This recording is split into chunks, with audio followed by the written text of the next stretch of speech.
Comment vous sentez-vous aujourd'hui? Est-ce qu'il vous arrive d'être stressée tous les jours, voire anxieuse, voire angoissée?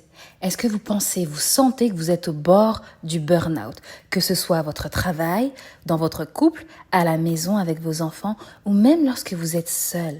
Est-ce que vous en avez marre de votre quotidien? Vous réveillez avec une boule dans la gorge, une boule au ventre chaque matin et souhaitez changer de vie totalement? Eh bien, aujourd'hui, on parle stress et on va voir ensemble comment est-ce que vous pouvez l'utiliser pour en guérir sur le long terme, mais également propulser votre vie à un niveau supérieur de paix, de bonheur et d'épanouissement.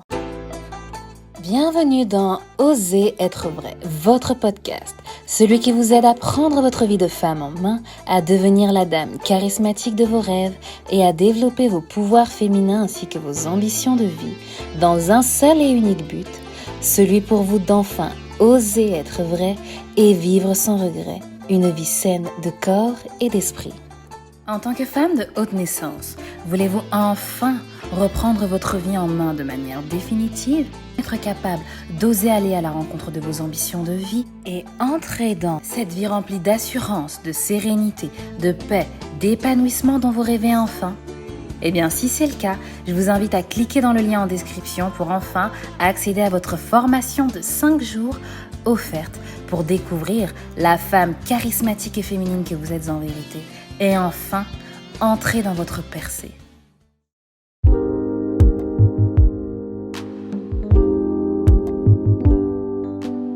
Donc aujourd'hui, nous parlons stress. On va voir notamment 6 méthodes pour vous aider à vaincre votre stress. Un stress qui est vraiment installé, vous verrez, on va vraiment en parler. On va voir ces 6 méthodes-là et voilà, je vous préviens déjà de but en blanc, ce ne sont pas des méthodes qui feront leur effet comme ça, d'un coup, du premier coup et pour toujours. Non, pour qu'elles soient pérennes, pour que en tout cas leurs effets soient pérennes, il va falloir être un minimum discipliné, se faire confiance et véritablement s'abandonner. Donc voilà, ceci étant dit, on va commencer déjà, pour que les choses soient claires, à définir de manière très succincte ce qu'est le stress, pour qu'on sache de quoi on parle tout au long du podcast. Donc le stress, qu'est-ce que c'est? Le stress, selon la manière dont vous allez l'exprimer, et c'est là qu'est la clé, si je puis dire, le stress va être soit votre réponse face à un agent stressant, une perturbation, et donc cette réponse va entraver votre équilibre physique, mental, psychologique, émotionnel, intellectuel ou même spirituel, soit la perturbation en elle-même, donc l'agent stressant en lui-même. Les changements, les challenges, les nouveautés, toutes les pressions que vous subissez au quotidien et qui sont pour vous des agents stressants, le sont plus ou moins pour une autre personne. Et ça, c'est totalement normal. Toutes ces choses-là dépendent vraiment de tout individu. Donc, il ne faut pas, et ça j'insiste vraiment là-dessus, surtout lorsque l'on est dans une société où on considère certaines choses comme étant des vérités, on considère qu'un certain rythme n'est pas stressant, qu'on considère qu'un certain rythme est normal, etc. Non, si pour vous c'est stressant, n'ayez pas honte de l'assumer, de le reconnaître. Et donc concernant justement ce stress qu'on peut avoir au quotidien, généralement on va penser à tort qu'il est mauvais. Mais je peux vous assurer que lorsque le stress est, si je puis dire, sain, lorsque vous arrivez à le maîtriser, à le gérer, et finalement à gérer aussi vos émotions, à vous maîtriser, votre stress va avoir ses bons côtés. Pourquoi? Parce qu'il va vous aider justement à vous adapter à tous ces challenges, à tous ces changements, à toutes ces nouveautés, à toutes ces pressions justement qu'on a citées un peu plus tôt. Et donc à vous adapter aux petits remaniements, aux petits ou aux grands remaniements que votre vie va avoir quotidiennement. Maintenant, c'est quoi le problème? Quel est le problème justement avec ce stress lorsqu'il n'est pas maîtrisé? C'est que justement, face à ces situations, face à ces changements, face à ces, si je puis dire, perturbations, vous allez avoir une réaction qui va être abusive, qui va être maladive et qui va être constante. Et c'est là qu'on parle de stress chronique et permanent. Et c'est surtout sur ça que notre podcast, que notre épisode du jour va se focaliser. Et c'est particulièrement le cas justement dans cette société dans laquelle on est, qui est moderne, qui est rapide, dans laquelle les choses évoluent à un rythme qui n'est pas forcément le nôtre. Donc voilà, tout ça va conduire potentiellement à de l'anxiété, voire même à des angoisses, des crises d'angoisse, des crises de spasmophilie et pour certaines personnes à des burn-out professionnels ou même personnels, intimes. Et dans tous ces cas, le point commun est le suivant, c'est que votre paix intérieure et votre capacité de jugement sont biaisées. Et c'est ce qui fait que justement vous êtes stressé. Et avec ce stress, il va y avoir des choses qui vont s'installer, peut-être des démangeaisons, voilà, des symptômes qui vont être visibles, des démangeaisons, des chutes de cheveux, un amaigrissement ou au contraire une prise de poids, une perte d'appétit. Il va y avoir plusieurs choses qui peuvent en tout cas s'installer. Une certaine irritabilité au quotidien, une carence en certains minéraux. Et il faut se rendre compte de ça. Ralentissez, faites une pause, prenez et vivez le temps. La majorité d'entre vous, pour ne pas dire chacune d'entre vous, que vous en soyez consciente ou non, vous êtes dans un quotidien qui s'avère être stressant par nature. Donc assez souvent, toutes d'ailleurs, on a tous au moins une fois dans notre vie ou à l'heure actuelle travaillé dans un contexte qui nécessite une certaine quantité de travail, que cette certaine quantité de travail soit achevée dans un minimum de temps.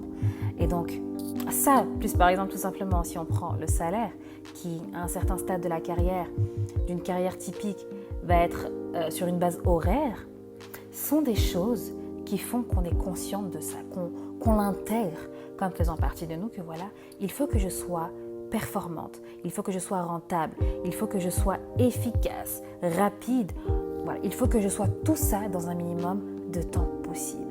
Sauf que ça, c'est stressant, particulièrement quand on ajoute ça à ses contraintes personnelles, à sa vie tout simplement, à toute sa vie prise, votre vie prise dans sa globalité, donc à votre sphère privée, votre couple, votre famille, votre maternité, peut-être vos parents, votre sphère aussi sociale avec vos amis et votre vie de femme avec ce que vous faites à côté dans votre vie.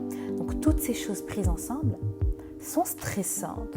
Ayez conscience de ceci, c'est que paradoxalement dans ce quotidien qui est stressant où vous devez accomplir un certain nombre de choses dans un minimum de temps, ce qui va vous stresser le plus va être justement ce manque de temps. Et quand on est conscient de ça, il faut se rendre compte, il faut vraiment se rendre à l'évidence et se rendre compte que à partir du moment où vous allez faire une pause, ralentir, c'est à partir de ce moment-là que vous allez pouvoir prendre le temps. Pourquoi ? Pour la simple et bonne raison qu'à partir du moment où vous allez ralentir, faire une pause, vous arrêter, vous allez pouvoir réorganiser votre vie et retirer le superflu, réorganiser votre vie pour prioriser.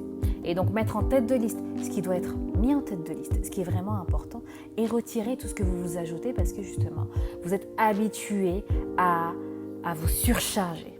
Donc voilà, ralentissez, faites une pause, arrêtez-vous un moment pour non pas perdre du temps, mais justement pour retrouver du temps en vous retrouvant, en vous redécouvrant et donc en réorganisant votre vie.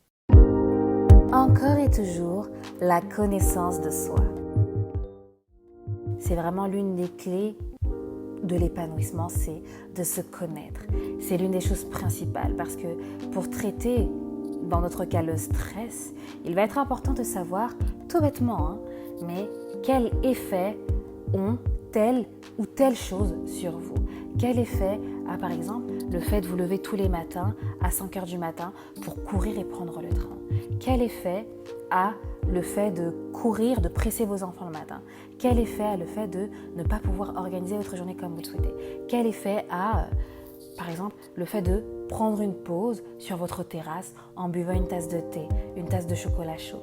Quel effet a pour vous le fait de éteindre les lumières, tamiser les lumières et pouvoir danser et pouvoir faire votre sport, faire peut-être vos étirements, vous détendre? Il va falloir connaître tout ça pour que vous puissiez être conscient de voilà, là je suis arrivée à un stade où je sens qu'en moi c'est en train de bouillir. Il va falloir que je diminue le feu, il va falloir que je me calme, il va falloir que je trouve les éléments qui vont être là pour m'apaiser.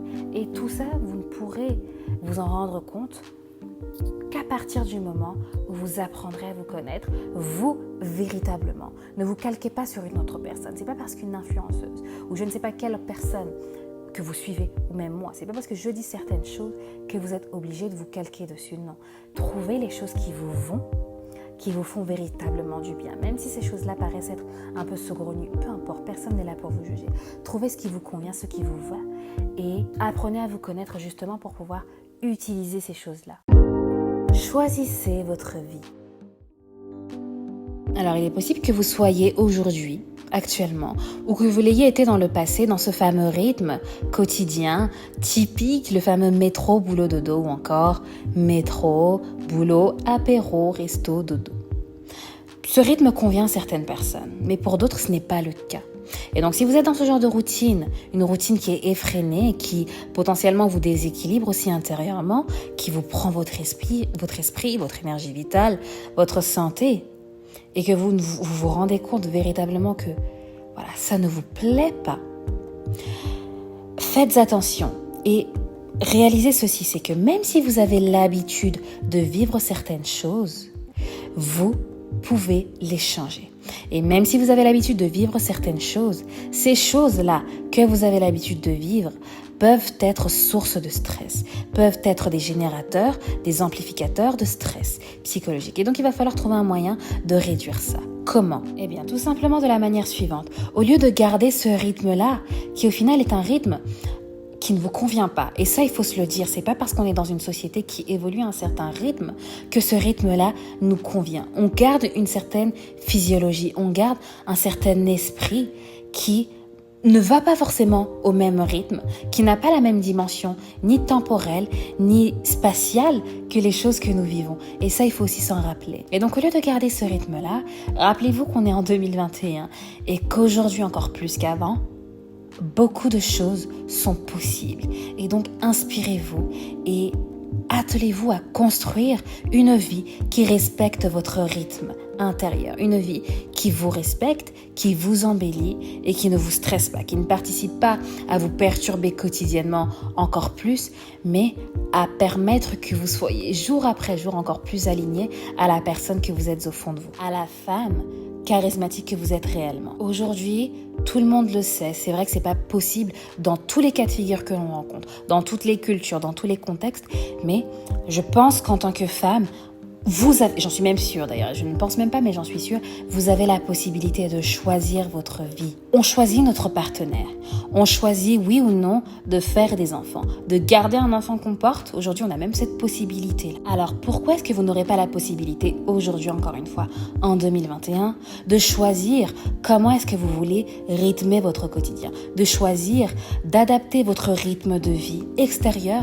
à votre horloge personnelle. Si aujourd'hui vous pouvez choisir votre partenaire, choisir si vous voulez des enfants, choisir de garder ou non des enfants, choisir d'adopter, choisir la carrière que vous voulez exercer, ayez conscience de ceci. Même si la majorité des gens ne le fait pas, vous avez la possibilité de choisir votre vie et de choisir votre style de vie. Alors faites-le. N'ayez pas peur de cela. Faites-le délibérément. Choisissez et construisez votre vie. Une vie avec laquelle vous êtes aligné véritablement et qui sera pour vous, pour votre évolution et non pas contre vous. Non pas une vie qui vous rendra malade, qui va vous tuer à petit feu.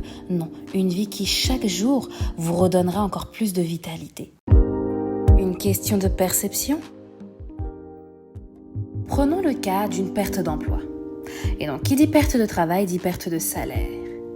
Et face à ça, la plupart des gens vont réagir avec une attitude qui va être très négative, apeurée, paniquée, et qui va parfois laisser place à des angoisses, des crises d'angoisse. Dans ces cas-là, en prenant un minimum de recul, on se rend compte de la chose suivante, c'est que la conséquence de ces choses-là, le niveau de désastre de ces choses-là, ne dépend pas seulement des faits en eux-mêmes, mais aussi et surtout de l'importance qu'on leur accorde, de la perception que l'on a des choses.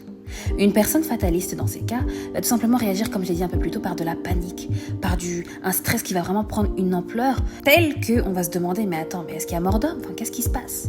Tandis qu'à côté de ça, une personne qui va adopter, qui va déjà commencer par prendre du recul et examiner la situation comme si elle n'en faisait pas partie, va voir les choses totalement différemment. Et c'est là qu'est la clé. C'est qu'en changeant justement cette perception-là, vous allez ouvrir votre champ des possibles. Donc typiquement, qu'est-ce que ça donne ? Ok, c'est vrai, j'ai perdu mon emploi. Je vais pas avoir de salaire ce mois-ci, ni peut-être le mois d'après, ni peut-être les quelques mois qui vont suivre. Mais à défaut d'avoir un emploi, j'ai du temps. Et donc, qu'est-ce que je vais pouvoir faire pendant ce temps libre ? Où est-ce que je vais pouvoir m'investir ? Qu'est-ce que je vais pouvoir travailler ? Qu'est-ce que je vais pouvoir découvrir ? Où est-ce que je vais pouvoir m'épanouir ? Et là, vous avez la réponse à votre problématique. Vous avez l'élément qui va vous apaiser. Parce qu'en changeant votre perception des choses, ce qu'il se passe, c'est que vous vous rendez compte qu'elles ne vous atteignent même pas tant que ça. Et que peut-être les idées stressantes que vous aviez eues autour de ces différentes situations ne sont même pas de vous, mais viennent de ce que vous avez pu entendre à droite et à gauche. Et donc voilà, l'appel à cette relativité, à cette prise de recul va être important parce que déjà il va vous reconnecter à vous et il va vous permettre tout simplement de voir véritablement l'importance que vous accordez aux choses, mais aussi ce que vous voulez faire à la suite des événements qui vous sont présentés. Votre stress, votre signal d'alarme. Lorsque vous êtes sujette à un stress qui est chronique, qui est permanent et qui est là depuis un certain temps, il faut avoir conscience que ça ne vient pas de nulle part et ce n'est pas tombé sur vous comme ça du jour au lendemain. Ce n'est pas un stress qui est là, qui est venu à la suite d'un événement ou en couleur qui est survenu. Admettons, vous venez d'emboutir votre voiture. Et donc là, vous êtes en panique. Mince, mais qu'est-ce que je fais? Je dois appeler l'assurance, je dois faire un constat, mais qu'est-ce qui se passe, etc., etc. Non. Là, une fois que la situation est rentrée dans l'ordre, le stress s'en va. Vous retrouvez votre paix, vous êtes bien.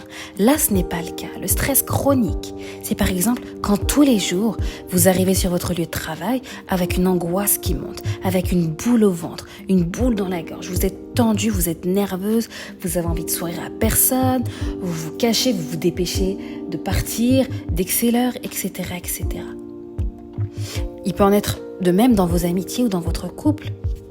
Eh bien, il faut savoir que ce stress-là, il fait figure de feu clignotant. Il est là pour vous interpeller, pour attirer votre attention et pour vous dire de vous arrêter. Il est là pour vous indiquer qu'il y a quelque chose qui ne va pas dans ce domaine-là de votre vie. Et donc, il va falloir traiter cela. Il ne va pas falloir traiter juste les symptômes et donc les effets que le stress peut avoir. Par exemple, des démangeaisons, une chute de cheveux. Non, il va falloir creuser et aller dans les profondeurs pour voir quel est le véritable problème. Quelle est la cause de ce stress et la traiter pour la faire disparaître et donc en faire disparaître les symptômes. Peut-être même qu'il ne s'agit pas de votre travail, mais de votre couple, que l'état actuel des choses ne vous convient plus et que vous êtes là parce que c'est votre partenaire de plus ou moins longue date, vous persistez dans votre relation sans pour autant prendre le taureau par les cornes et faire en sorte d'arranger la situation par peur des retombées. Déjà, il faut garder en tête que dans ce genre de situation-là, souvent, vous pensez que c'est la rupture qui vous attend et donc vous avez peur de faire les choses alors que parfois vous n'avez même pas besoin d'en arriver là. Il y a juste besoin d'une révision de votre couple des deux côtés, de votre part à vous et de la part de votre chéri, de votre partenaire. Et cette révision-là, oui, pour l'affronter, elle fait peur, mais croyez-moi, elle est source de vie. Et donc, il faut avoir aussi ce courage-là d'affronter les choses. Et là, vous voyez bien que le stress a été là, non pas pour vous faire peur, pour que vous cessiez quelque chose dans votre vie. Mais il a véritablement été là comme un signal d'alarme pour vous dire que, écoute, là, au stade où tu en es, ça ne va pas. Il faut que les choses rentrent dans l'ordre. Il va falloir remettre les choses à un certain niveau. Peut-être que vous étiez dans une relation où vous acceptiez des choses à une époque où vous manquiez de confiance en vous et qu'aujourd'hui, vous voulez que les choses changent. Il va falloir en parler. Il va falloir voir les choses en face pour les changer. Et ce sera pour vous, dans tous les cas, qu'il y ait rupture ou non, source de vie. Donc prenez ce temps-là de réaliser que parfois certains stress qui sont là quotidiennement ne sont pas là pour vous faire du mal, mais pour vous alerter qu'il y a quelque chose qui ne va pas. Et souvent, à partir de ce moment-là, ça vous amène tout simplement à reprendre votre vie en main. Relaxez-vous à deux. Alors il est vrai que vous pouvez vous relaxer par des moyens très divers, très variés. Lorsque vous êtes seul, vous pouvez, quand vous êtes chez vous, cuisiner en mettant de la musique, en chantant, en dansant. Vous pouvez aussi, lorsque vous êtes sous la douche, mettre de la musique, tamiser les lumières, avoir une petite lampe qui vous permette d'avoir une ambiance assez chaleureuse pendant laquelle vous allez pouvoir vous savonner, vous parfumer, vous mettre de la crème sur le corps en étant vraiment ancré en vous, en phase avec vous pour vous faire du bien, pour apaiser votre esprit, détendre aussi votre corps, détendre vos muscles. Vous allez pouvoir faire toutes ces choses-là en étant seul, mais il ne faut pas oublier qu'il y a aussi des personnes qui partagent votre vie et qui peuvent vous aider. Alors du coup, pour vous, mesdames, qui avez des enfants, pour vous qui êtes mariés, qui êtes en couple, apprenez également à vous relaxer en présence des vôtres. Donc par exemple, lorsque vous êtes avec votre enfant, vos enfants, prenez le temps de vivre avec eux et non pas contre eux.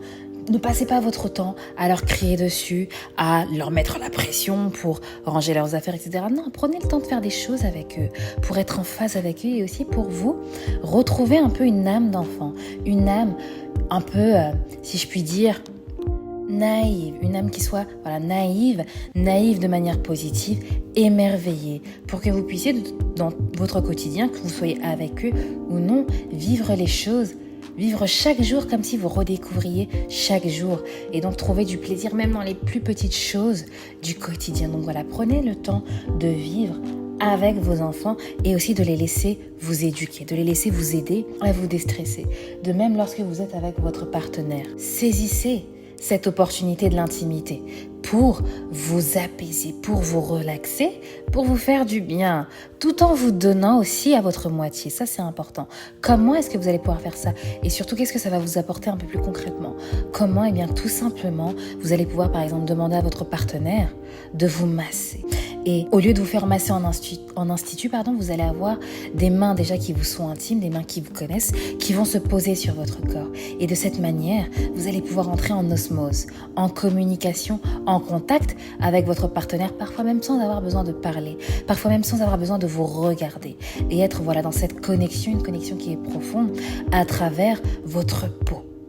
Et donc voilà, laissez votre partenaire vous masser, laissez-le poser ses mains sur votre corps, laissez-le apprendre à vous connaître, à savoir ce qui vous fait du bien et aussi laissez-le de cette manière vous apprendre à vous-même ce qui vous apaise, ce qui vous fait du bien. Donc voilà, savourez cette intimité et développez votre sensibilité, apprenez à être sensuelle, à être tout simplement savoureuse pour vous et pour votre partenaire. Et encore une fois, voilà, il n'y a pas que ces massages-là qui comptent, mais il y a aussi des moments qui sont beaucoup plus intimes. Ne négligez pas l'amour, mesdames. Faites l'amour. Et pas avec n'importe qui, avec l'être aimé, avec l'être choisi. Et donnez-vous. Lâchez prise pendant ce moment-là. Lâchez totalement prise. Et laissez votre corps parler pour vous. Laissez votre esprit parler pour vous. Laissez votre esprit, votre corps se lier avec votre moitié. C'est très, très important parce que vous allez justement augmenter cette fusion de vous deux, cette osmose, cette symbiose plutôt, et profiter d'instants qui vont être pour vous et pour votre partenaire thérapeutiques. Voyez également ça, c'est que ce que vous vivez au quotidien, vous n'avez pas besoin d'aller chez un coach, vous n'avez même pas besoin de venir me voir moi. Vous n'avez même pas besoin de prendre rendez-vous, de prendre un coaching. Vous n'avez pas besoin d'aller voir forcément un naturopathe, un médecin, non. Parfois, vous pouvez trouver les remèdes dont vous avez besoin auprès des vôtres. Vous n'avez même pas besoin d'aller plus loin. Donc, soyez conscient de cela, c'est que en étant dans cette union, dans cette phase avec les personnes qui vous sont chères, avec la personne que vous aimez, qui partage votre vie, vous pouvez trouver là une source de remède à vos maux, à vos tensions. Et donc, il va être important d'avoir conscience de ça. J'aimerais faire un petit aparté et dire qu'il y a beaucoup de choses sur les réseaux sociaux. Et ça, il faut faire aussi attention à ça. Je vois énormément de choses sur tout ce qui est accessoires sexuels, lubrifiants, boissons aphrodisiaques, jeux, etc., etc. Alors, ce sont de bonnes choses, je dis pas le contraire, ce sont des choses qui ont leurs avantages. C'est vrai, ça aide, surtout à des moments où on ne s'en sent pas capable, à des moments où on a besoin d'être soigné. Ça va vraiment aider. Mais il y a aussi un risque. Et je dirais qu'il faut s'aventurer en ayant conscience de ces risques-là pour pouvoir éventuellement, lorsqu'il le faudra, prendre une certaine distance et savoir se raviser. Je m'explique. Lorsque vous vous donnez un peu trop justement à ces accessoires, à ces lubrifiants, à toutes ces choses-là, il faut avouer une chose, c'est que la personne, ou en tout cas l'être, et ses capacités qui se donnent pendant un acte sexuel, pendant ce don que vous faites, l'être en question n'est pas forcément entier. Pourquoi il n'est pas entier? Parce que les efforts, si je puis dire ça comme ça pour simplifier un peu la chose, les efforts qui vont être fournis ne viendront pas réellement de vous. Tandis que si vous faites abstraction de toutes ces choses-là, au moins pendant un temps, ce qui va se passer, c'est que vous allez apprendre à puiser au fond de vous. En puisant au fond de vous, vous allez découvrir des forteresses, mesdames, dont vous n'avez même pas idée. Vous allez découvrir que vous êtes capable, sur le plan sexuel, oui, mais aussi sur d'autres plans de votre vie, d'accomplir des choses dont vous ne vous soupçonniez même pas capable. Et donc, vous allez tout simplement prendre conscience de votre véritable nature divine, de votre véritable nature puissante. Imaginez-vous là, capable de, effectivement, dans ce don que vous faites à votre homme, lui donner du plaisir, le satisfaire et tout ça, etc., etc. Mais aussi vous recevoir beaucoup et être apte, en accord bien sûr avec votre partenaire, à recevoir et à vous faire même passer, je dirais, au-dessus du plaisir. Eh bien, sachez que ça, c'est possible si vous apprenez à lâcher prise et vraiment lâcher prise en nature, lâcher prise en étant totalement nu dans ce don de vous. Donc voilà, apprenez aussi à déstresser, à vous relaxer lorsque vous faites l'amour. C'est possible et ça vous obtiendra des résultats sur le plan sexuel, oui, sur le plan marital, sur le plan amoureux, oui, mais aussi sur les autres facettes de votre vie. Voilà, c'est tout pour ce podcast, c'est tout pour aujourd'hui. Je m'arrête là. On aurait pu parler de bien d'autres choses, bien d'autres méthodes de relaxation, des choses beaucoup plus pratico-pratiques pour vous relaxer, pour vous détendre, que ce soit pour un stress chronique ou non. Des méthodes autour de la phytothérapie, l'aromathérapie, de l'exercice physique également. Mais voilà, je pense que ça fera un peu beaucoup pour un épisode. Mais toutefois, si vous voulez qu'on en discute, n'hésitez pas à me le faire savoir. Ce serait avec plaisir qu'on pourra aborder ce sujet dans un prochain épisode. Et pour l'heure, je vous dis à la prochaine. Et d'ici là, portez-vous bien, prenez soin de vous et des vôtres. Et osez être vrai et vivre sans regret votre vie. Une vie saine de corps et d'esprit.